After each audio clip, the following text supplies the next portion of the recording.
요즘 집에서 지내는 시간이 많아지면서 집에서 뭔가 좀 즐길 수 있는 이런 기기들에 관심이 많은 것 같습니다. 그 중에서도 요 빔 프로젝터 요즘에 관심들 많을 거예요.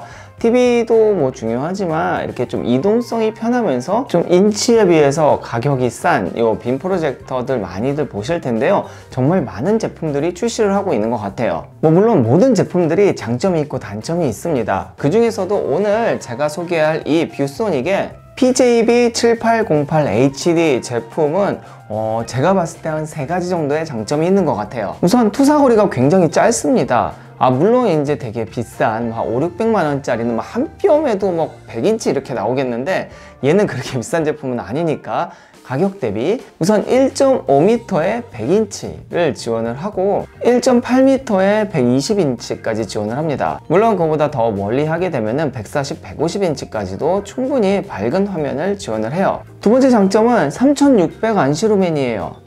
이렇게 수치로 이야기하는 게 뭔지 잘 모르겠다 하시는 분들은 그냥 굉장히 밝아요. 그냥 대낮에도 쓸 만큼 밝습니다. 제가 이렇게 낮에 불 다 켜놓고 강의를 할 때에도 충분히 밝아서 정말 부담 없이 사용을 할 수 있더라고요. 그러니까 밤에는 진짜 너무 선명하게 잘 보인다는 거고 낮에도 충분히 사용할 만하다는 거죠. 이게 밝기가 좀 낮으면 낮에 흐려서 절대 사용 못 하잖아요. 세 번째는 사운드입니다. 이거 이따가 들려드리겠지만 실제로 제가 사용해본 그 어떤 빔 프로젝터의 사운드보다 정말 제일 좋더라고요. 물론 이제 스피커랑 비교를 하면은 조금 부족할 수는 있지만 그냥 스피커 없이 그냥 집에서 편하게 사용할 때에는 굳이 스피커가 없어도 이 정도면은 쓸만한데? 정도까지는 되는 것 같아요.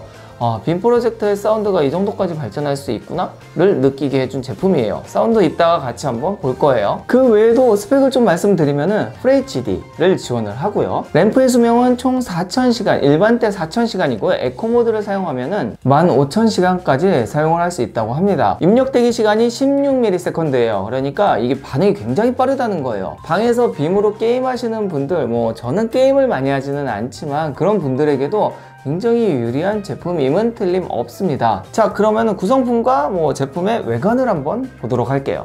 자, 외관을 보겠습니다. 외관을 보기 전에 구성품을 좀 보면은 우선 이렇게 리모컨이 있습니다. 버튼 굉장히 많아요. 잘 활용해서 쓰면 되고요. 그리고 케이블이 들어있는데 이게 의외로 C2C 케이블이에요. 그러니까 HDMI가 아니더라고요. 동봉된 건. HDMI도 나중에 보여드리겠지만 지원을 하기 때문에 케이블은 따로 구비를 하셔야 됩니다. 타입C to C는 어디에 활용할지 이따가 보여드릴게요. 그리고 이렇게 전원선입니다. 구성품은 이게 끝이고요. 설명서 하나 더 있어요. 이렇게 설명서가 있는데 한번 보세요. 저는 뷰소닉 굉장히 많이 사용해봐서 이제 그냥 눈 감고도 알 수 있을 것 같아요. 자, 외관을 보면은 이 위쪽에 이 버튼이 있습니다. 이렇게 스티커도 좀 떼고 전원 버튼과 그 외에 기본적인 버튼들이 있어요. 이 부분도 이따가 사용하는 거 좀 보여드릴게요. 그리고 이 위쪽에 보면은 여기 줌, 이게 단초점이긴 한데 세미 단초점이어서 약간의 줌은 됩니다. 그리고 요거는 포커스예요. 초점 맞추는 거. 상단은 이게 끝입니다. 깔끔하죠? 전면을 보면은 요 보캡이 있고요. 이렇게 렌즈가 있습니다. 렌즈가 굉장히 커요. 그래서 화질이 괜찮지 않을까 예상을 해봅니다. 자, 후면을 보도록 하겠습니다. 여기 오디오 인, 아웃이 있고요. HDMI가 2개예요. 그래서 2개의 이런 입력 소스를 연결을 할 수가 있습니다. 그리고 여기 C, USB-C가 있습니다. 요거는 제가 봤을 때 가장 유리한 게 바로 이렇게 아이패드랑 이렇게 케이블로 연결을 하는 게 되게 유리할 것 같아요. 아이패드를 미러링을 하게 되면 할 수 있는 게 굉장히 많습니다.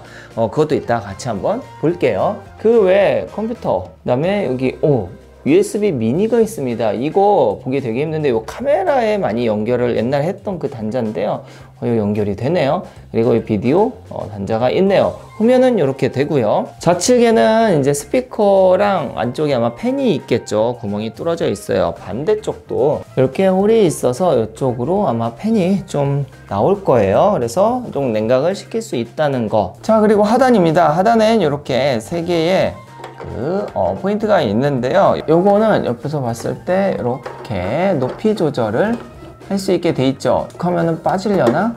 빠지진 않네요. 어느 선까지. 여기까지만 조절할 수 있고, 그 외에 이렇게 삼각대 연결할 수 있는 브라켓 단자가 있습니다. 자, 외관 언박싱은 끝입니다. 그럼 실제로 사무실로 가서 성능을 한번 봐야겠죠. 어떤 기능들이 있는지 같이 한번 보고 오겠습니다. 자, 첫 번째 특징은 키스톤입니다. 키스톤 같은 경우에는 자동으로 가능해요. 그래서 이 높이를 높이면은 알아서 이렇게 벽에 수평으로 잡아줍니다. 이거는 자동 키스톤이고 수동도 가능한데요. 수동 같은 경우, 자, 어차피 지금 메뉴를 보려고 했으니까 메뉴에서 같이 한번 설명을 해보도록 하겠습니다.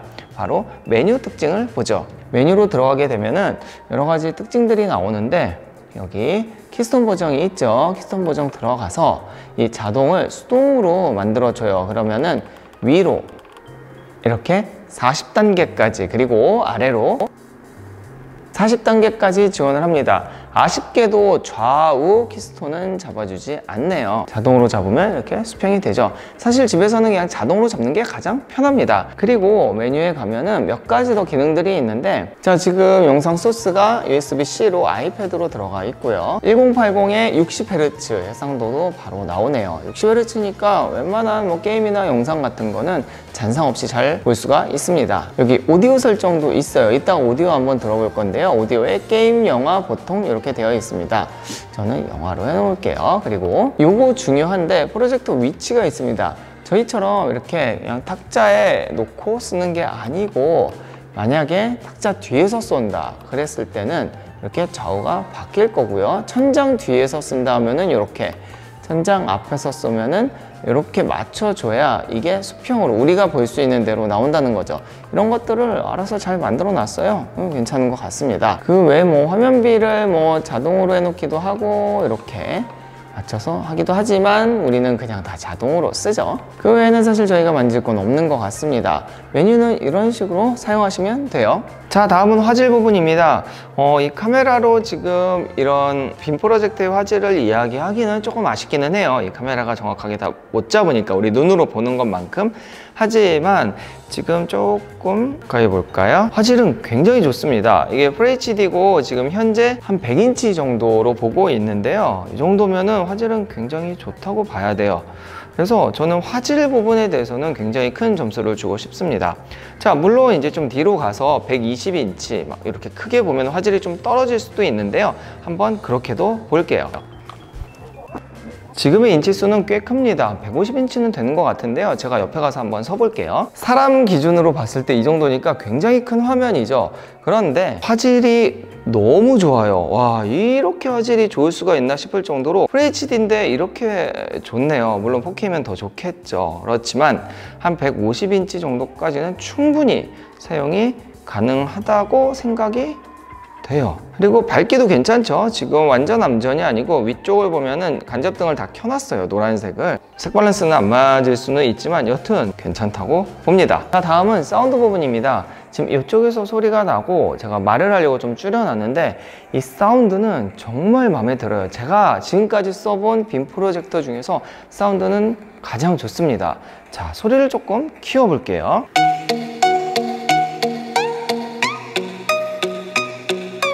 제가 지금 카메라로 전달드리기엔 조금 아쉽긴 하지만 실제 사운드는 굉장히 좋습니다. 물론 외부 스피커를 사용하는 게 더 좋긴 하겠죠. 아무래도 빔 자체에 있는 스피커는 좀 아쉬울 순 있지만 타 빔에 비해서는 정말 최고입니다. 자, 다음은 호환성이죠. 제가 앞서 언박싱 할 때 말씀드렸듯이 이쪽에는 USB-C 타입이 있고 여기에는 HDMI 두 개가 있습니다. 물론 이제 RGB도 있고 다 있어요. 근데 그 중에서 아마 이 두 개를 가장 많이 쓸 것 같아요. 저는 이 C 타입은 아이패드에 연결을 해서 사용을 하고요. 얘는 컴퓨터에 연결을 해서 사용합니다. 자, 얘를 한번 연결을 했을 때 어떻게 나오냐면 이런 식으로 아이패드가 미러링이 됩니다. 앞서서 제가 이야기한 게 다 아이패드를 활용한 거였었는데요. 자, 여기 이제 이게 좋은 게, 저는 이제 강의할 때 이렇게 글씨를 쓸 때 바로 이렇게 뷰소닉 빔, 제가 글씨를 좀 잘 못 써서 이런 식으로 강의할 때, 판서할 때 이게 너무 좋은 거예요. 그래서 아이패드는 이런 식으로 혹은 뭐 영상을 틀 때 굉장히 유용하게 활용이 가능하고요. 뭐 당연히 노트북도 한번 연결을 해볼게요. 그냥 바로 연결이 됩니다. 따로 설정할 필요가 없는 게 너무 좋아요. 아이패드도 마찬가지고요. 자, 이렇게 노트북도 바로 연결이 됩니다. 뭐 따로 설정 없이 연결만 하면 자동으로 검색을 해서 잡아줘요. 좀 아쉬운 거는 지금 카메라가 이런 파벨이 안 맞는 건 개인적으로 조금 아쉬워요. 하지만 실제로는 굉장히 깔끔하다는 거. 아마 가격이 궁금하실 거예요. 밝기도 굉장히 밝고 초점 거리도 비교적 짧고, 그다음에 선명하고, 과연 얼마일까? 너무 비싼 거 아닐까 싶은데 100만 원 미칩니다. 90만 원대 초중반에 지금 팔고 있어요. 실제로 이런 장점들을 생각했을 때는 가격은 저는 괜찮다고 생각을 해요. 사실 이제 4K로 가고 뭐 이런 줌이 가려면은 보통 200~300은 다 넘어가기 때문에 사무실에서 한 100만 원 미만으로 좀 괜찮은 가성비 제품 찾는 분들에게는 개인적으로는 좀 추천해드리고 싶어요. 물론 저도 이거 실제로 사무실에서 사용하려고 정말 가지고 왔습니다. 이건 반납 아니고 제가 계속 쓸 거예요. 제가 계속 쓴다는 거는 정말 좋기 때문에 쓰는 거겠죠. 자, 오늘 영상 여기까지입니다. 좀 도움이 되는 영상이길 바라며, 이 영상이 도움이 되셨으면은 구독, 좋아요 안 눌러도 되니까 구독 좀 눌러주세요. 요즘에 구독이 안 올라가더라고요. 네, 그러면은 다음에도 좀 도움이 되는 영상으로 찾아오겠습니다. 감사합니다.